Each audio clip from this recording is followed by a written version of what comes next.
Brothers and sisters, just in anticipation of the gospel tomorrow, we see this famous gospel passage about the wise and foolish virgins with the lamps, with the oil and the flame. And, you know, many of the church fathers, the early saints, meditating on this gospel, musing on God's word.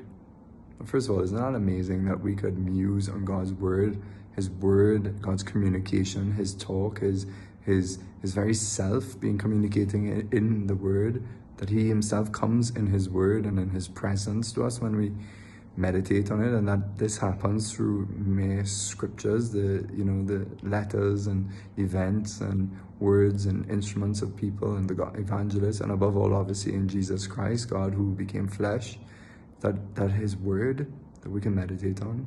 Okay, anyway. And so the word, though, God is communicating profound mysteries to us in this gospel tomorrow for us to really hold in view for the rest of the week, and always hold in view of our hearts. I mean, it's a sober call as well, that, you know, there's a choice to be made. There is a difference. In life, we could be wise or we could be foolish.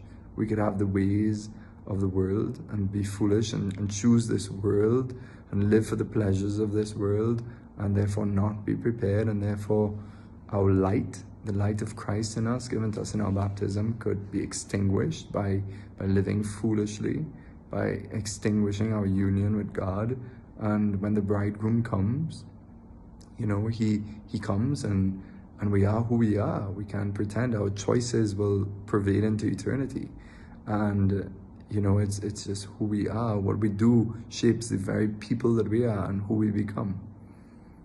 But there's also this great hope that there's possibility of finding oil. You know, we don't hear about this enough, but in this gospel, but one can get oil. It's good news. That's the other side of this gospel. You can get oil, you can go, but you have to go and get it. And so what is this oil? These fathers of the church and saints see in this oil a symbol of charity or grace. You know, it's when that oil is put into the lamp and it burns. When grace burns in our soul, the light comes forth.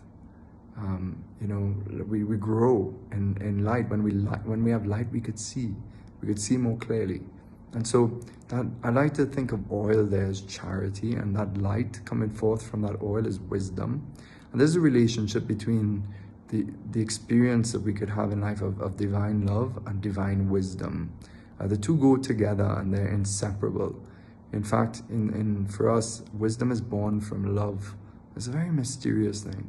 Very mysterious how wisdom, divine wisdom that we're called to share in our mind, the radiance of God's own wisdom, his highest knowledge. Wisdom is the highest form of knowledge you could have because it sees how all other knowledges are connected. It is the cause, really, of all other forms of knowledge. You know, it comes forth. And there's wisdom, as I've said before, it's like sitting on a mountaintop and seeing the whole view, seeing how everything is connected and everything makes sense. And so therefore wisdom gives peace. It's kind of a sense of peace that comes from a satisfaction of seeing everything from its highest viewpoint.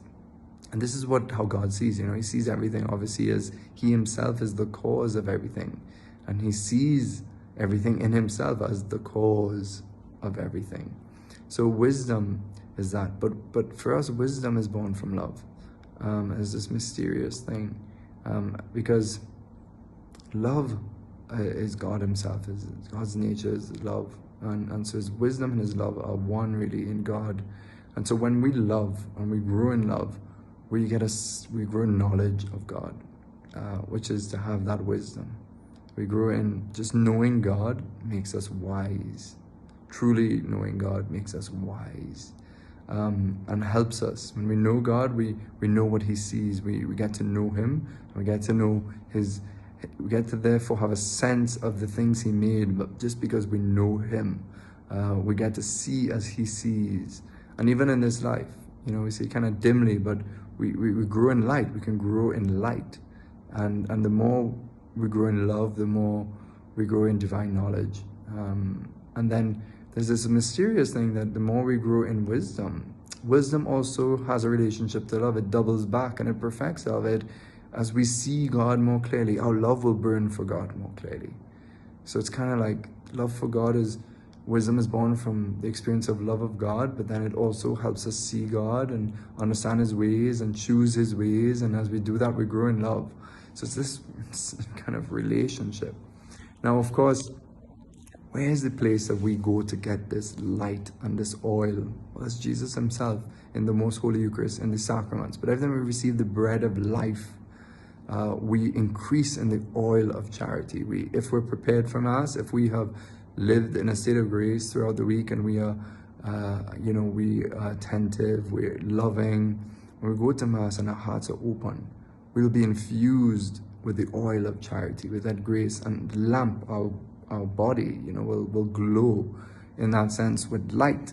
And, maybe we take this for granted, but if you stay away from Mass and the sacraments, eventually you will become spiritually blind and stupid, and your light will out, and you will be in darkness, but thankfully not.